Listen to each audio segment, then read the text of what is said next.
Heating, ventilation, air conditioning and refrigeration employees association Thalappilly taluk സമ്മേളനവും ഭാരവാഹി തെരഞ്ഞെടുപ്പും നടന്നു. മലപ്പുറം ജില്ലാ സെക്രട്ടറി കെ സെയ്താലിക്കുട്ടി ഉദ്ഘാടനം ചെയ്തു.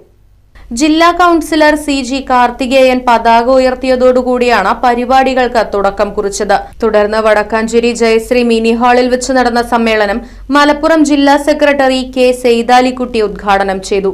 താലൂക്ക് പ്രസിഡന്റ് VG മണികണ്ഠൻ അധ്യക്ഷനായി. സംസ്ഥാന കൌൺസിൽ അംഗം ഷാജൻ വെള്ളാപ്പള്ളി മുഖ്യപ്രഭാഷണം നടത്തി. തലപ്പള്ളി താലൂക്ക് ജോയിന്റ് സെക്രട്ടറി സജി അനുശോചന പ്രമേയവും താലൂക്ക് സെക്രട്ടറി CR രഘു റിപ്പോർട്ടും താലൂക്ക് ട്രഷറർ റോണി കൊള്ളന്നൂർ വരവ് ചെലവ് കണക്കും അവതരിപ്പിച്ചു. ജില്ലാ പ്രസിഡന്റ് ശ്രീകുമാർ സഹായനിധി വിശകലനവും ജില്ലാ സെക്രട്ടറി മാർട്ടിൻ സംഘടനാ വിശകലനവും നടത്തി. താലൂക്ക് എക്സിക്യൂട്ടീവ് അംഗം V വിപിൻ പൊതുചർച്ച നിയന്ത്രിച്ചു. ജില്ലാ കൌൺസിൽ അംഗം റസാഖ്, ജില്ലാ ട്രഷറർ പ്രശാന്ത് മോഹൻ, താലൂക്ക് എക്സിക്യൂട്ടീവ് അംഗങ്ങളായ KU നിഷാദ്, ജോസഫ് സെബാസ്റ്റ്യൻ തുടങ്ങിയവർ പങ്കെടുത്ത് സംസാരിച്ചു. വേദിയിൽ SSLC+2 പരീക്ഷകളിൽ ഉന്നത വിജയം നേടിയ വിദ്യാർത്ഥികളെ അനുമോദിക്കുകയും ചെയ്തു. തുടർന്ന് പുതിയ ഭരണസമിതി തെരഞ്ഞെടുപ്പ് നടന്നു. പ്രസിഡന്റായി V വിപിൻ, സെക്രട്ടറിയായി R ശരത്ത്, ട്രഷററായി M സജി തുടങ്ങിയവരെയാണ് തെരഞ്ഞെടുത്തത്.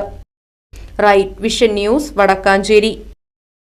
അതിനൂതന ഹൈടെക് സാങ്കേതിക വിദ്യകളോടെ വൻ നഗരങ്ങളെപ്പോലും വെല്ലുന്ന സൗകര്യങ്ങളുമായി നമ്മുടെ ചേലക്കരയിൽ Naturals men's and kids beauty parlour, doctors tower, near bus stand, Chelakkara.